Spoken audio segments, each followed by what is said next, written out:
법문 들으시는 모든 분들이 재앙은 소멸하고 소원은 성취해서 부처님 전에 복 많이 지시기를 바라옵니다. 오늘 건강경 26분 말씀드리도록 하겠습니다. 수보리야 어윤하고 가히 30 이상으로 관열에 보아 그랬어요. 수보리요? 어떻게 생각하는가? 30 이상은 이제 부처님 외모의 특성인데요. 32가지 잘생긴 모습이 있는 모양입니다. 부처님의 32가지 잘생긴 모습으로 열애를 보느냐, 부처님을 보느냐 이런 뜻입니다. 여기 참고로 열애를 말씀드려보도록 하겠습니다.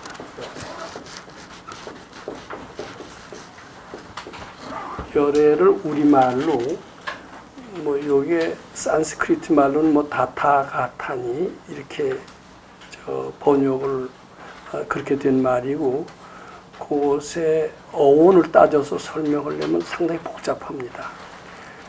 저는 그 어원을 따져서 설명하는 그런 학자의 위치에서 여러 동안 생활을 해왔습니다.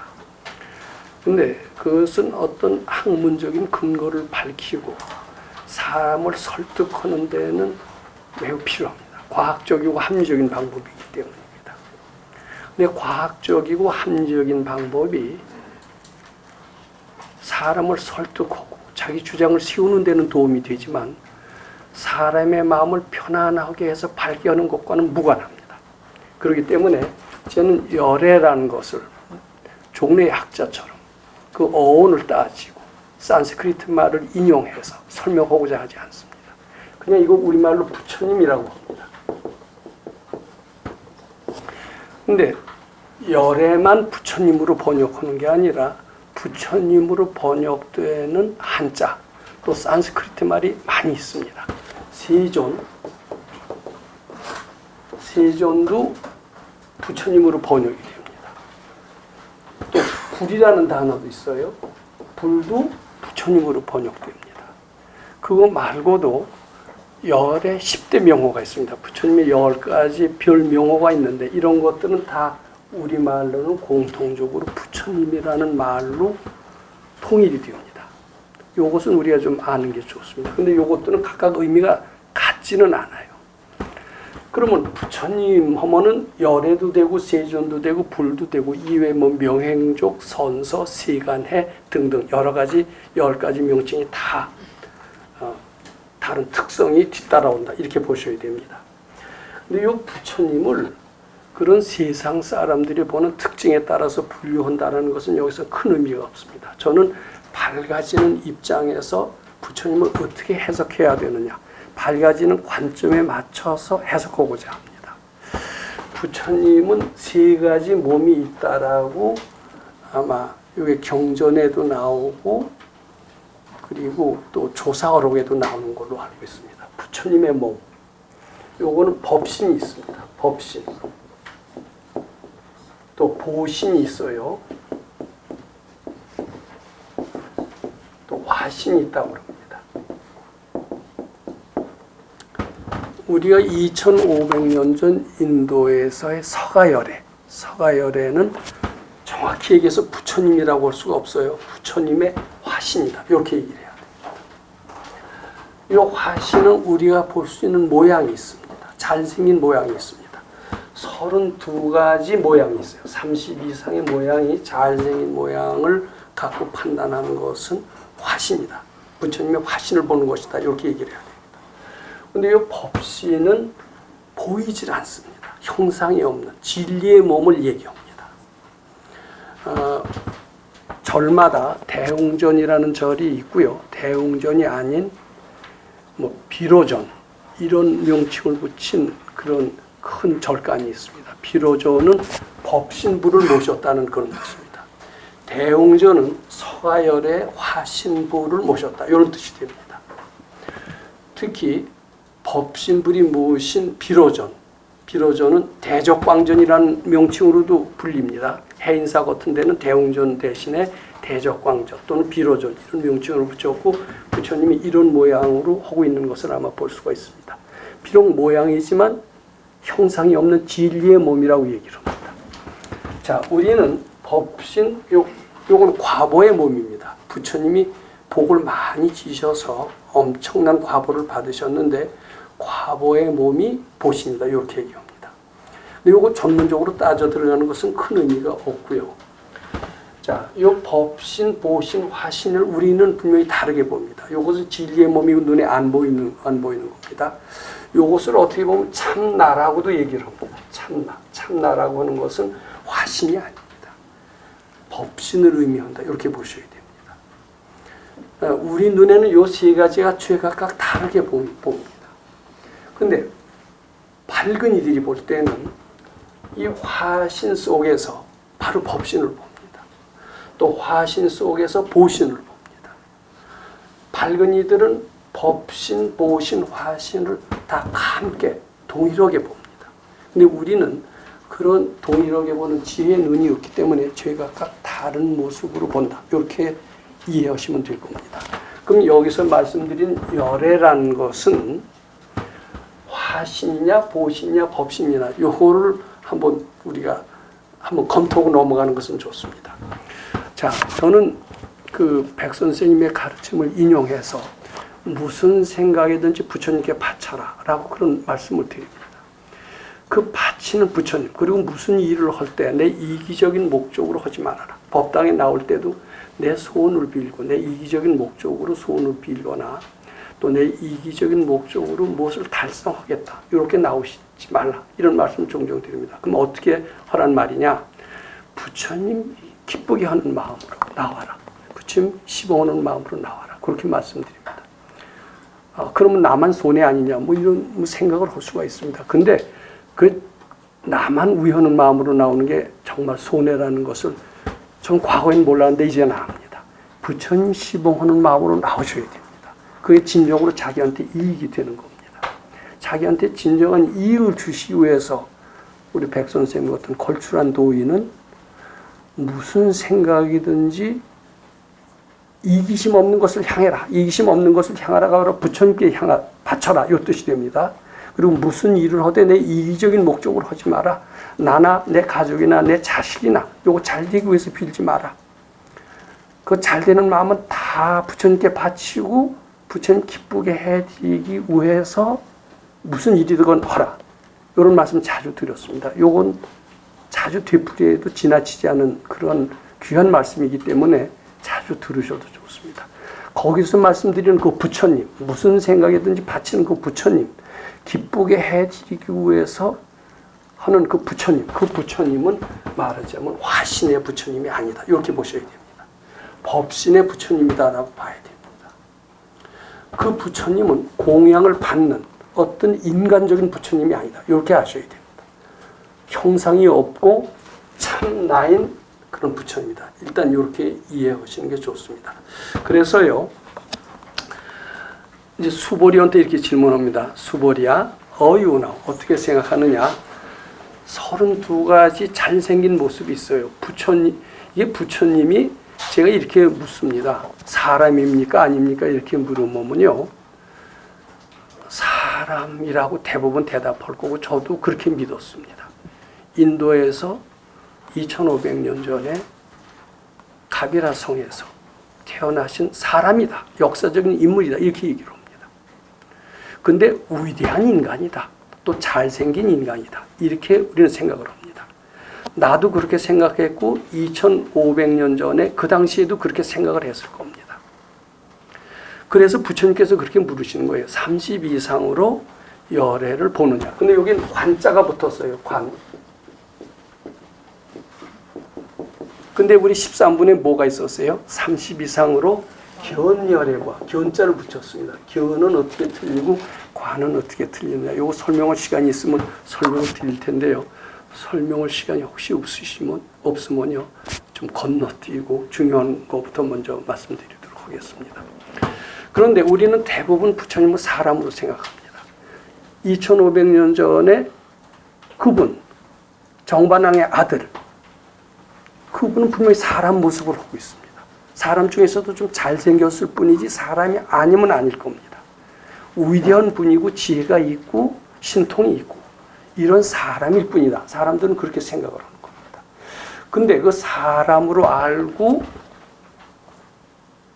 무슨 생각이 드는지 그런 사람인 부처님께 바친다라면 이거는 영 잘못된 가르침을 따르는 것이다.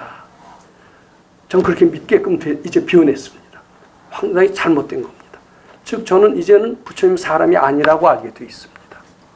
한때는 사람을 많이 알고 사람으로 알아야 여쭤볼 수도 있고 의지할 수도 있고 축복을 받을 수도 있죠. 보이지 않는 뭐 참나가 뭔지 우리가 어떻게 압니까? 법신이 뭔지 어떻게 압니까? 법신한테 빈다고 법신은 아무런 대답이 없을 것 같아요. 우리는 막연하게 부처님이 사람이라고 믿고 사람이기를 바라고 사람이니까 사람다운 도리를 해주길 바라는 게 있습니다. 어느덧 우리는 부처님을 사람으로 믿고 있는 겁니다.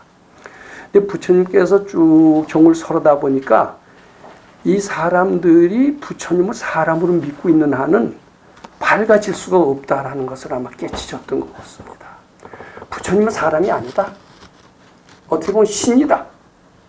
형상도 없는 신이다. 물처럼 바람처럼 형상이 없고 알래야 알 수도 없는 그런 사람이다. 그런 존재다. 이렇게 일깨워 줘야만이 그런 부처님으로 알고 그런 부처님을 공경할 수 있어야만이 밝아질 수 있다라는 것을 부처님께서는 아마 아시게 됐던 것 같아요. 그것은 금강의 5분에도 나오고 있습니다. 범소유상은 개시허망이라. 약견재상이 비상이면 직견열애. 열애라는 것은 형상 속에 있는 것이 아니다라는 것을 이미 말씀하셨어요. 근데 그렇게 말씀하셨는데도 불구하고 사람들은 원체 의지하고 바라고 기대하고 해주시옵소서 하는 그 마음 때문에 자꾸 사람으로 만들려고 그럽니다. 근데 그래서 사람으로 만들면 어때요? 정답고 자비롭고 부드럽고 좋죠. 근데 좋지만은 모릅니까? 깜깜해진다면 이건 굉장히 위험한 일이다. 이렇게 생각을 해서 부처님께서는 그런 견해를 바로 잡아서 부처님을 올바로 알아라. 이렇게 이해시키도록 자비의 말씀을 하시고자 30 이상으로 잘생긴 인간이면 부처냐. 이런 뜻이 되는 겁니다. 그랬더니 수보리 존자가 뭐라고 그랬느냐면 그렇습니다. 그럴듯하니까요. 저도 그렇게 알았고요. 잘생긴 모습이 부처님입니다. 이렇게 대답을 했어요. 자, 여기 이 30 이상으로 관열애니다. 그랬더니 인간으로서 최고가 바로 부처님이지 부처님은 인간을 떠나서 따로 부처님이 있지 않습니다. 그렇게 수보리가 대답한 거고 저도 그랬고 과거의 불자들도 그랬고 현재의 불자들도 그렇게 대답을 할 겁니다. 그렇게 대답이 나오도록 부처님은 유도하셨던 겁니다. 일단 유도를 해놓고 그것을 깨트려 주어야만이 진정으로 밝아진다는 것을 아마 아셨던 것 같아요. 여기 유인물을 제가 한번 읽어보도록 하겠습니다. 유인물 첫 번째 보면 약이 30 이상으로 관열애지 안 되는 전륜성황이 즉시 열애니라. 인간 중에서 아주 최고의 위대한 인간을 부처로 본다라면 전륜성황이 바로 부처가 아니겠느냐 이런 이야기입니다. 그럴듯해요, 안 그럴듯해요? 그것을 제가 설명을 썼습니다. 설명이 그럴듯해서 제가 한번 읽어드리겠습니다. 몸도 마음도 완벽하게 건강한 어떤 사람이 있다. 참 이것은 바로 제 소리이기도 합니다. 저는 참 몸이 굉장히 허약했던 사람이었습니다. 병이 자주 앓았던 사람입니다. 따라서 마음도 굉장히 약했던 것 같아요. 특히 우리 어렸을 때는 깡패도 많았고 불량배도 많았습니다. 첫째가다 둘째가다 이런 이야기는 마치 동물의 세계에만 있었던 게 아니라 우리 학교 들어가면 쟤는 우리 학교의 첫째가다다 이런 이야기들을 많이 했고 첫째가다는 마치 동물의 세계처럼 힘약하고 어린애들을 주고받고 거기서 행세를 했습니다. 이문열시의 일그러진 영웅을 보면은 첫째가다 둘째가다가 어떻게 심한 횡포를 부렸는가 실감을 할 겁니다. 일그러진 영웅이라는 그런 단편 소설은 굉장히 유명한 소설이 돼서 외국어로도 번역이 될 정도로 대단한데 저는 그 소설을 읽으면서 저희 초등학교 때 그 살벌한 폭력의 세계를 실감하곤 했습니다. 저는 참 비용이 많았고 겁도 많았고 심약했고 열등감이 많았습니다. 즉 몸과 마음이 건강하지 않았던 것 같아요. 그런데 지금은 그런 건강한 상태에서 상당히 벗어났다라고 말씀드리고 싶습니다. 비용적 요소가 적어졌다라고 생각을 합니다. 탐진치가 소멸됐다라고 생각합니다. 근데 탐진치가 거의 소멸이 되고 완전히 건강한 사람, 이것이 최고의 인격자도 되고 훌륭한 사람도 될 겁니다. 자, 제가 그래서 몸도 마음도 건강한 어떤 사람이 있다 이렇게 썼습니다. 그의 능력에는 불가능한 것이 없이 불가능이라는 것이 이제 없다는 점에서 나폴레옹보다 낫고 그의 지혜는 출중하여 제갈량보다 낫다. 저는 불가능이라는 것이 반드시 있지 어떻게 없느냐 이 생각을 많이 했습니다. 어떻게 하늘에 가서 별을 따오느냐. 별 따오는 것은 도저히 불가능한 일이다. 어떻게 인간이 100m를 5초에 뛰느냐. 이건 불가능한 일이다. 이렇게 생각을 했습니다. 아마 그 말은 되게 다 동의하실 겁니다. 근데 제가 건강력 있고 공부를 하면서 불가능이 없다는 것을 확신하게 됐습니다. 불가능이 있다라고 믿는 한 있게 되어 있습니다. 근데 불가능이 있다라는 말이 착각일 수 있다라는 것을 건강력에서 처음으로 배웠습니다. 그게 불교 배운 보람입니다. 저는 그러면서 불가능이 없다라고 믿게끔 되어 있습니다. 100m 5초에 뛸 수 있습니다. 불가능하지 않습니다. 불가능하다고 믿기 때문에 못 뛰는 겁니다. 마음만 내면 뛸 수 있습니다. 근데 전 지금 마음을 안 냅니다. 낼 필요가 없어요. 그런 허황된 유도신문에 내가 왜 넘어갑니까? 낼 필요가 없어요. 그렇지만 내가 만약에 그 필요하다고 생각하고 100m를 5초에 뛰는 것이 필생의 과제라고 생각하고 마음을 낸다면 불가능하지 않다라고 지금 믿습니다. 그리고 지혜가 제갈량보다 낫다. 이거 도저히 불가능하다고 생각했습니다. 전혀 우리는 미래를 예측하는 것을 하나도 할 수가 없는데 제갈량이 어떻습니까? 대단한 사람 아니에요. 근데 이것도 건강력을 공부하면서 내 속에 부처님과 같은 무한한 지혜가 있다라는 것을 조금씩 느끼게 됐습니다. 난 아주 깜깜한 사람인데 꿈을 꾸면은요, 꿈속에라도 알아지는 게 있더라고요. 그러면서 저는 많은 열등감에서 벗어나게 된 겁니다. 그리고 부처님에 대한 고마움을 느끼게 된 겁니다. 근데 나보다 더 다 큰 사람은 제갈량 이상의 지혜를 발휘하면서 천하를 평정할 수가 있겠죠. 그 소설 같은 얘기가 아니라 잘하면 가능한 얘기다. 이렇게 믿으셔야 돼요. 근데 사람 중에서도 그런 사람이 있는 것 같아요. 그러면서도 이제 그렇게 뛰어나지만 잘남을 뽐내지도 않는 사람이 있습니다. 이거 지혜로울수록 뽐내지 않습니다. 뽐내는 사람일수록 굉장히 어리석습니다. 오죽 못났길래 하찮은 걸 갖고 그렇게 대단한 가치로 알까? 잘난 척하는 사람은 절대 지혜롭지 않습니다. 그러기에 그의 외모는 자비롭지만 당당하고 용맹한 듯하지만 후덕하다. 이 사람에게는 막강한 무력이 있지만 무력을 사용하지 않고도 지혜와 인품만으로 천하를 평정한다. 이런 비범한 사람을 당연히 부처님 같은 사람이라고 할 수 있지 않을까? 이제 인간으로서 최고의 훌륭한 사람이다. 이 사람은 부처님이라고 할 수 있지 않을까? 근데 이제 이게 부처님이 아니라는 것을 제가 이제 요 다음에 말씀드립니다. 요거 말씀드리기 전에 한 가지를 좀 검토하고 넘어가고 싶습니다. 시간을 될 수 있는 일을 좀 짧게 쓰려고 하는데 이런 구절은 요 32번하고 26번하고 반드시 관계가 있지 않지만 기억해두는 것은 매우 인생살이에 도움이 되실 것 같고 우리 공부를 간접적으로 이해하는 데 도움이 되실 것 같아서 잠시 소개 말씀드리도록 하겠습니다.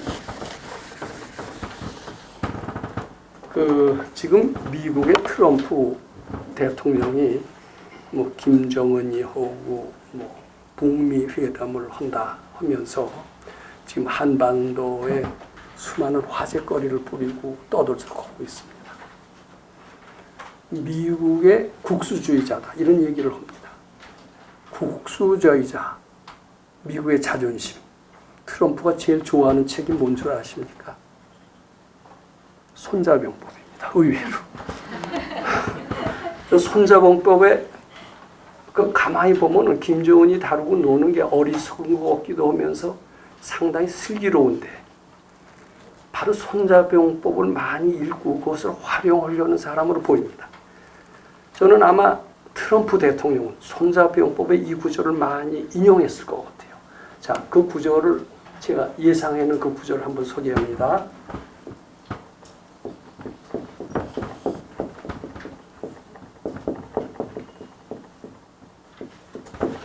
한자를 오랫동안 안 써서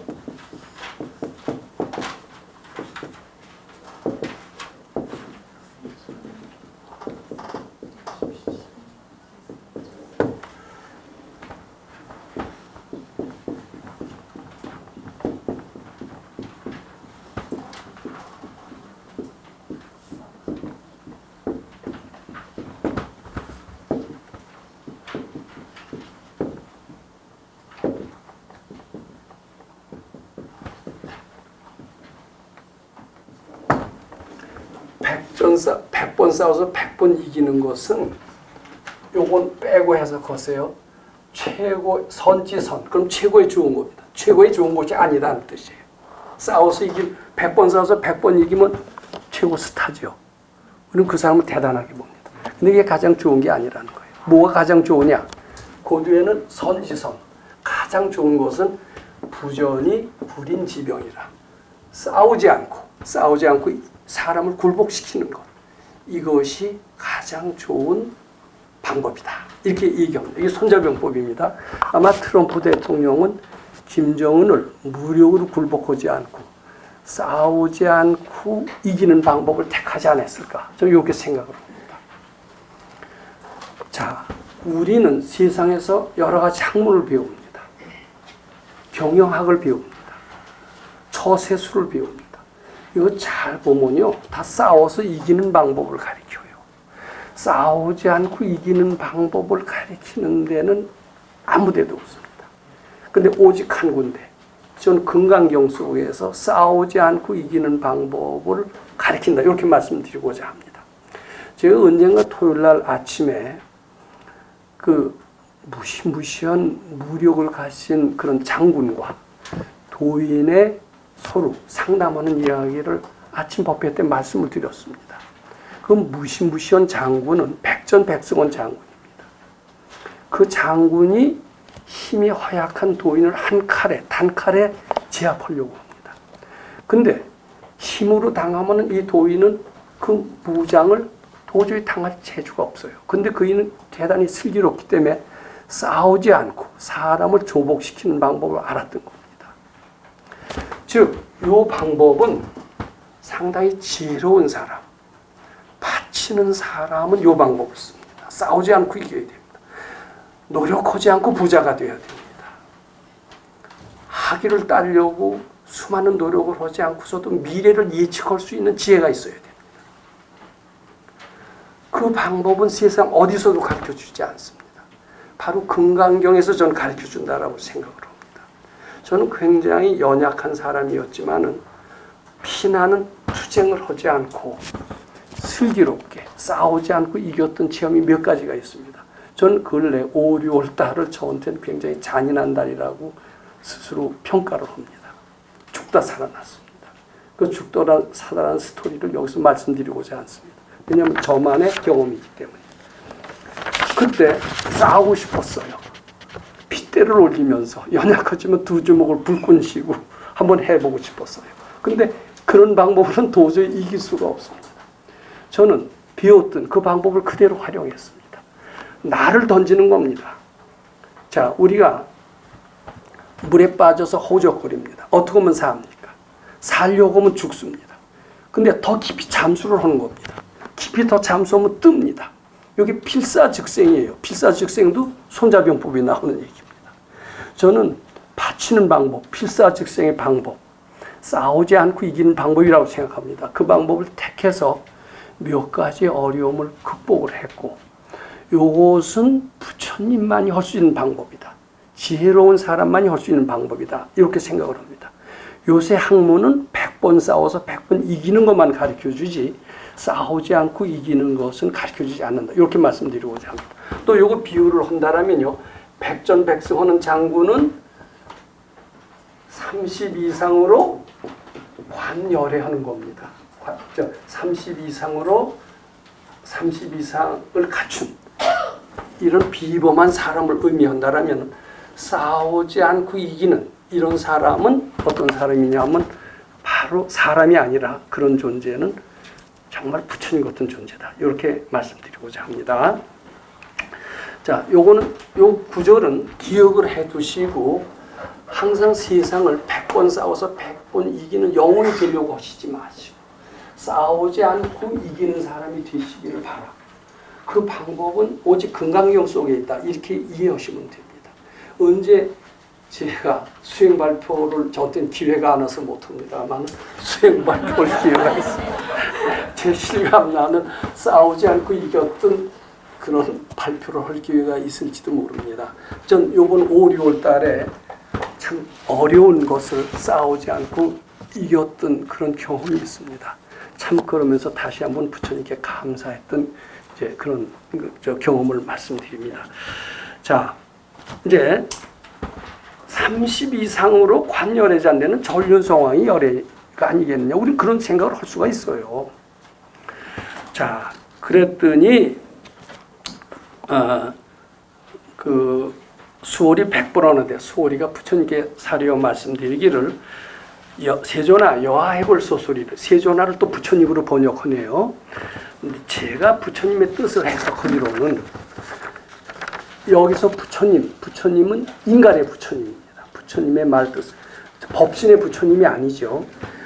근데 이것을 아까 뭐라고 그랬어요? 도인은 법신의 부처님이나 인간의 부처님이나 동일하게 본다고 그랬고 우리는 다르게 본다고 그랬다. 이것을 이해해 주시기 바랍니다. 어떻게 네 눈에는 뭐가 했길래 다 똑같이 보이느냐? 나 눈에 분명히 다르게 보인다. 이렇게 할 수 있어요. 근데 저도 그랬습니다만 이제 공부를 자꾸 하다 보니까 그게 둘이 아닌 것을 저는 어느 정도 믿게끔 됐습니다.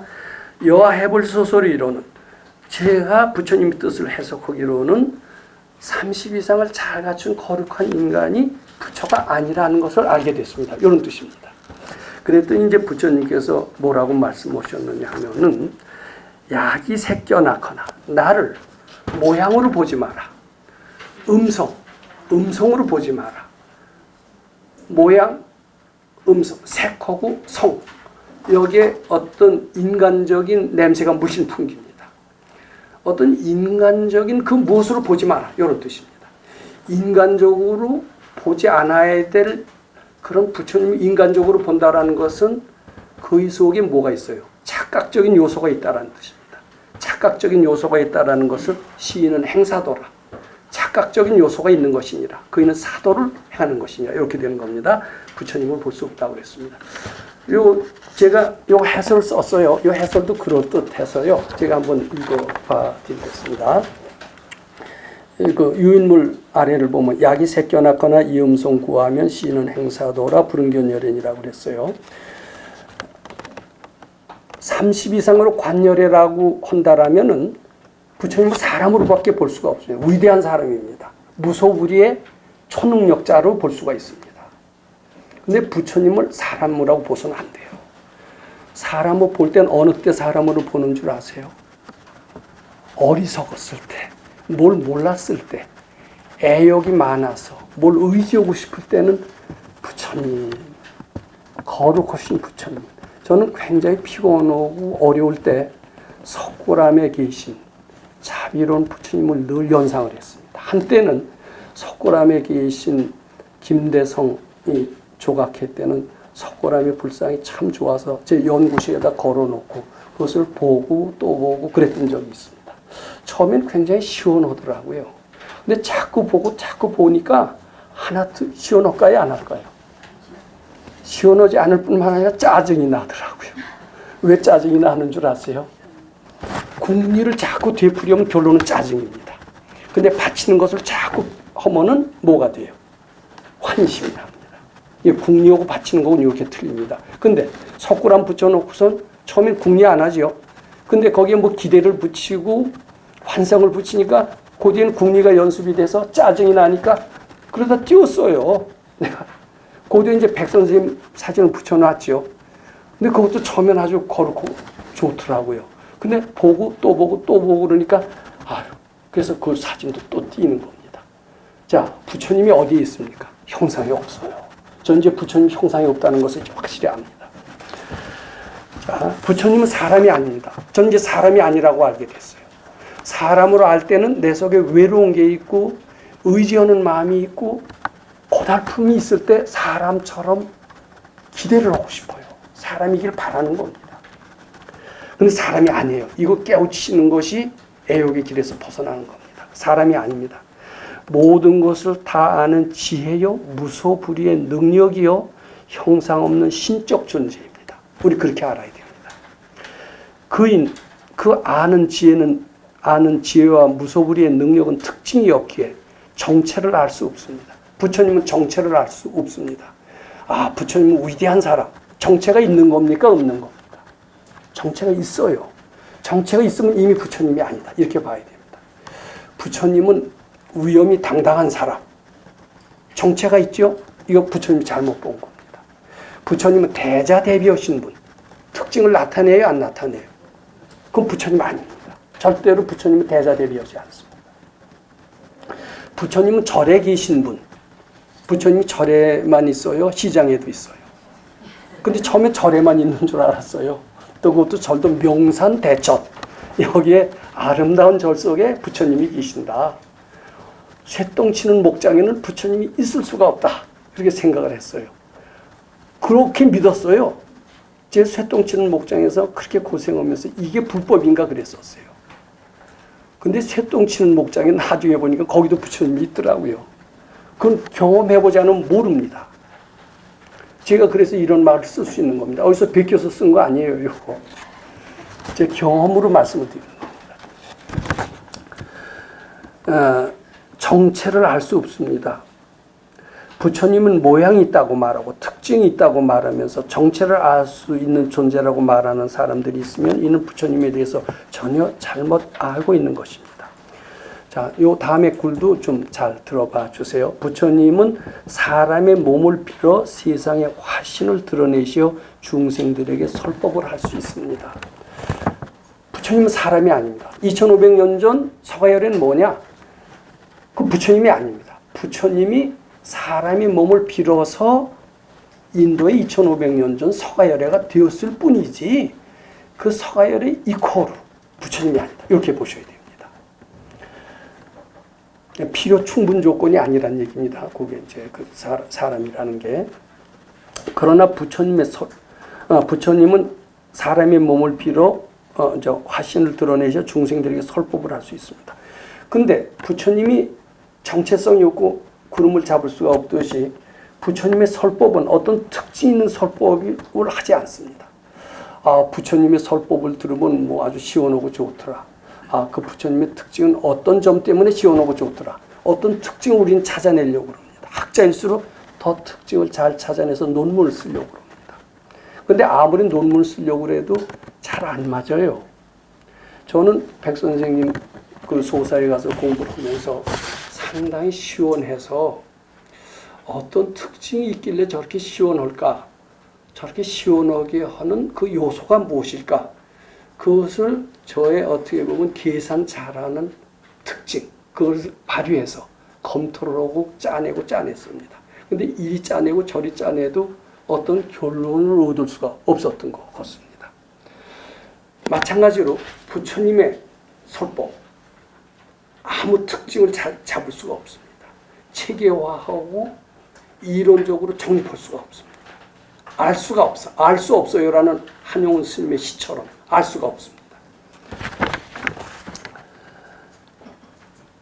사람의 근기에 따라 그가 처한 환경에 따라 알맞는 다양한 설법을 하십니다. 아이들에게는 아이들에게 알맞는 설법을, 노인들에게는 노인에게 맞는 설법을 하시며 그들을 밝게 하십니다. 겸손한 사람에게는 부드러운 설법을, 오만한 사람에게는 꾸중의 설법을 하시어 사람들을 바로 잡아주시는 수기설법을 하십니다. 사람에 따라 그가 처한 환경에 따라 달리 말할 수 있는 사람이 오직 부처님뿐인 것입니다. 자, 그 다음에요. 부처님은 천개의 얼굴을 가지셨습니다. 연약한 사람에게는 자비로운 모습을 나타내시어 그 마음을 위로하시고 사나운 사람에게는 엄한 모습을 나타내시어 날뛰는 마음을 바로 잡아주십니다. 신심 깊은 사람에게는 거룩한 모습을 보이시어 신심나게 하시며 추한 사람의 중생에게는 추한 모습을 놔두시어 그 추한 마음을 깨우치게 해주십니다. 우리는 이제 성철 스님을 도인이라고 얘기를 합니다. 근데 성철 스님 하면 딱 떠오르는 이미지가 있어요. 몇 가지가 있어요. 뭐냐면 누더기.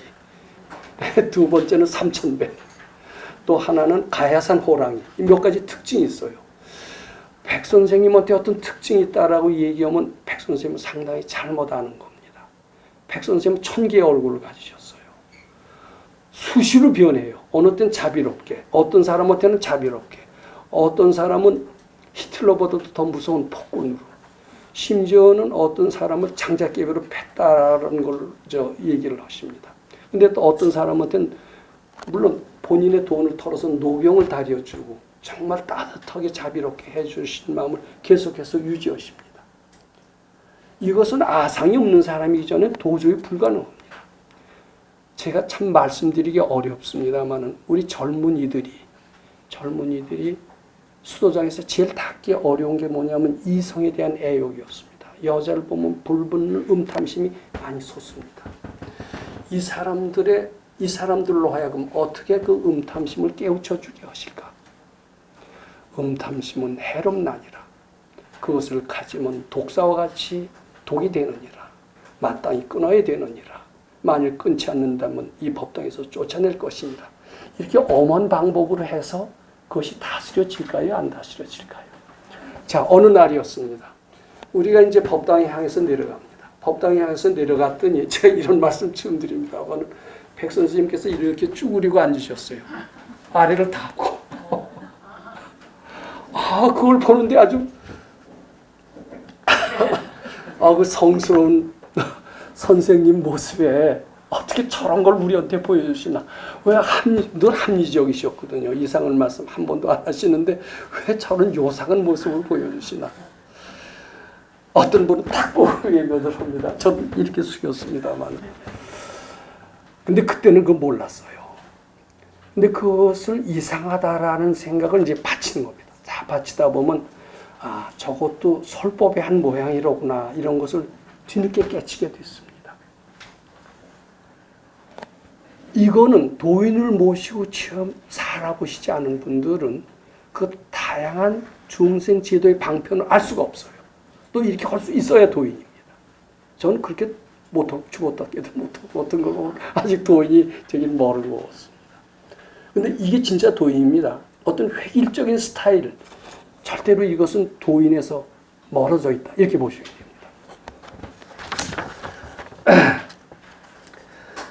신심 깊은 사람에겐 거룩한 모심을 보이시며 신심나게 하시며 추한 마음의 중생에게는 추한 모습을 놔두시어 그 추한 마음을 깨우치게 하십니다. 그러나 이처럼 위대한 신 부처님은 저 멀리 하늘나라에 계시지 아니합니다. 제가 지금까지 얘기하면 부처님과 나는 별개 존재 같아요. 그이는 너무 위대하고 나는 너무 형편없습니다. 자, 저 하늘나라에 계시지 않습니다. 부처님이 내 마음에 있다고 하여도 그 말은 옳지 아니합니다. 우리 흔히 그런 얘기를 합니다. 부처님은 기독교인들이 얘기하는 것처럼 하늘나라에 있어. 그렇지 않아. 불교인들은 뭐라고 그래요? 내 마음에 있어. 이렇게. 또 어떤 사람은 10만 억북터 가서 극락세계에 있어. 또 이렇게 얘기를 합니다. 어떤 게 정답입니까? 다 옳지가 않아요. 이거 보세요. 요게 중요합니다. 그래서 제가 언더라인을 쳤어요. 부처님은 우리가 깨우치지 못하면 우리에게 아주 멀리 계시지만 우리가 깨우치는 순간, 분별이 없어지고 참나가 드러나는 순간, 이렇게 봐야 됩니다. 참나가 드러나는 순간 부처님께서는 우리의 손발보다 더 가깝고, 손발보다 더 가까운 게 뭘까요? 그 다음에 호흡보다 더 밀착한 곳에 항상 우리와 함께 계세요. 항상 우리와 함께 계시며 늘 선호념, 선부처께서 지혜를 주고 능력을 주고 이렇다. 바로 그게 나다라는 뜻입니다. 참나라는 뜻입니다. 선호념, 선부처 하심을 알게 됩니다. 이처럼 부처님은 사람이 아니기에 서가열애께서는 약이 새겨 낳거나 이음성 구하지 말라 하신 것입니다. 요 정도 제가 읽어주시면은 요 구절에 대한 설명을 절대로 사람으로 보면 안 됩니다. 그래서 우리 미륵존열애를 자꾸 하잖아요. 이제 미륵존열애를 자꾸 하면은 그저 시키니까 미륵존열애를 하지만 한참 하다 보면은 당내하생 미륵존불. 그분이 우리를 구원해 주시는 구원의 부처님이로구나. 또 어떤 분은 예수라고 하니까 예수가 중생을 구원하듯이 미륵도 구원의 부처님이로구나 하면서 어느덧 미륵존열애를 사람으로 착각을 합니다. 근데 금강경 26분에 오면 부처님은 사람입니까? 아닙니까? 사람으로 알고 미륵존열애를 보면 효과가 적어요. 영검이 발동 안 합니다. 그래서 사람으로 알고 하는 경향이 하다 보면 자꾸 생기면 그때 뭐라고 그러시냐면 미륵존열애를 그만해라. 금강반야바라밀경. 금강반야바라밀경은 사람이라고 의지하고 부비되고 이럴 수 있어요? 없어요? 매달릴 수 있어요? 없어요? 금강경 반야바라밀경은 매달릴 수가 없죠. 근데 미륵존열애는 좀 매달릴 가능성이 조금 있죠. 매달릴 가능성이 있으면 이거는 마음을 닦는 게 아니라 착을 붙이는 거다 이거예요. 그러니까 미륵존열애를 하면서 사람으로 하고 그래서 지금 왜 저 백선생님께서 관세음보살, 지장보살을 하지 말라고 하느냐 하면은 관세음보살 하면은 이미지가 떠올라요. 자비로운 여자, 어머니와 같은 모습.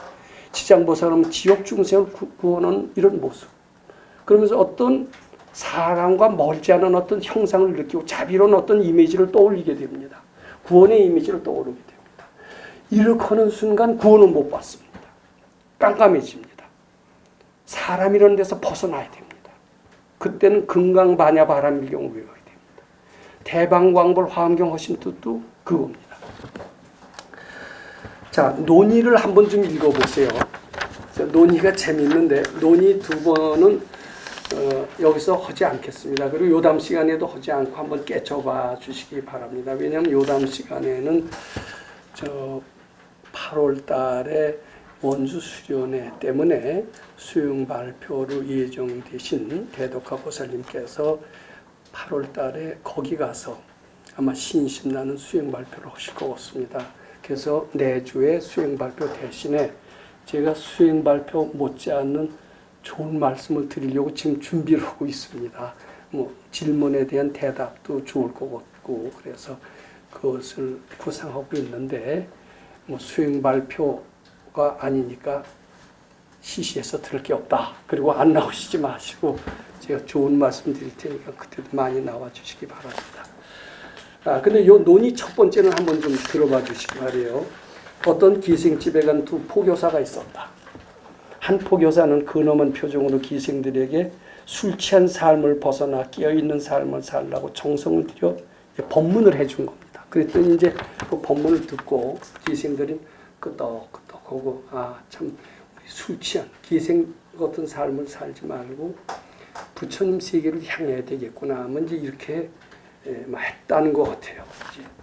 그리고 또 하나의 포교사는 기생들과 격이 없이 지내며 어떤 설법도 하지 않고 단지 그들의 마음만을 편안하게 해줬다. 얘기만 들어준 겁니다. 그리고 같이 놀자 그러면 놀아준 겁니다. 야 놀자 그러면 야 이렇게 놀면 지옥 가. 우리 이제 엄숙하게 같이 미륵존열애를 정진하자. 이렇게 하지 않고 같이 놀아줬다라는 겁니다. 편안하게만 해줬다라는 거예요. 어떤 포교사가 기생들을 부처님 가르침으로 인도하는 더 지혜로운 불자라고 할 수가 있을까? 이거 대답을 그럴듯하게 할 수 있을 거지만 정확한 그것을 설명하려면 아마 쉽지 않을 것 같습니다. 근데 적어도 먼저 포교사한테는 합리적으로 얘기한 포교사한테는 참 저희는 법문도 잘하고 그럴듯하다. 그대로 해야지 이런 생각은 나지만 공경심이 날까요? 안 날까요? 근데 두 번째 사람은 아무 요구하지도 않고 법문도 하지 않고 거룩한 척도 안 했지만 편안하게 해줬거든요. 평소에는 누구 생각이 많이 날까요? 포교사라고 하는데 포교사답지도 않은 겁니다. 그 일을 늘 생각하게 할 거예요. 결과적으로 누가 더 신심발심하게 하는데 더 도움을 주었을까요? 제가 이 얘기를 왜 말씀드리냐면 저는 참 학생 때는요. 정말 친구를 위하는 길이 무엇이냐. 충언으로 나쁜 점을 지적해서 충고해 주는 것이야말로 진정한 친구가 아니냐. 이런 생각을 하면서 굉장히 괴로울 만한 것도 제가 용감하게 충고를 해줬던 적이 있습니다. 대학생 때. 그것을 본 친구가 몇십 년이 지났지만은, 야, 걔가 그 진실 어린 충고는 참 몇십 년이 지나도 인상에 남는다. 이런 그 얘기를 할 정도로 저는 용감하게 그의 욕을 무릅쓰고 직언을 했던 적이 있습니다. 근데 직언의 효과는 제로였습니다. 제 직언은 아무런 도움이 되지 않고 나한테 멀어지기 시작을 했어요. 계속 직언만 하니까 어떻게 돼요? 다 날 수밖에 없죠. 제가 조금 더 슬기로웠다면은 아무리 나쁜 짓을 했어도 그래, 그럴 수도 있지. 나는 너를 이해한다. 그리고 아무런 잔소리도 않고 그를 따뜻하게 해줬다면은 그이는 뒤늦게 내가 발심했을 때 더 발심할 수 있을 겁니다. 백 선생님께서는요, 남의 단점이 눈이 뻔히 보여도 그 단점을 행하면 반드시 재앙이 생길 것이 훤히 보여도 어떻게 입을 벌여서 얘기하라고 그러셨을까요? 그 직언하고 싶은 생각을 부처님께 바쳐서 해달라고 하셨을까요? 절대로 직언하지 말라고 그러셨습니다. 사랑의 매라는 건 없어요. 사랑의 매 속에는 무엇이 동반됩니까? 진심이 동반됩니다. 그래서 사랑의 목적을 달성할 수가 없어요. 이거 제 체험에서 나온 얘기고, 저는 그대로 이대로 하려고 그럽니다. 근데 그게 참 어렵더라고요. 알고 봤더니. 근데 이제는 어느 것이 더 슬기로운 포교사요, 어느 것이 더 신심말씀하게 하는 이런 포교사라는 정도는 이제 알게 됐습니다. 이제 두 번째, 선지식은 천당에 가야죠. 때때 지옥에 갑니다. 요거 제가 많이 말씀을 들었기 때문에 들었던 거 정답은 이거다 하고 당장 나올 텐데 그렇게 해서 나온 정답은 틀린 정답이죠. 자기가 실천해서 깨쳐야 정답이 될 것 같습니다. 자, 오늘 본문 16분 영상 마치겠습니다.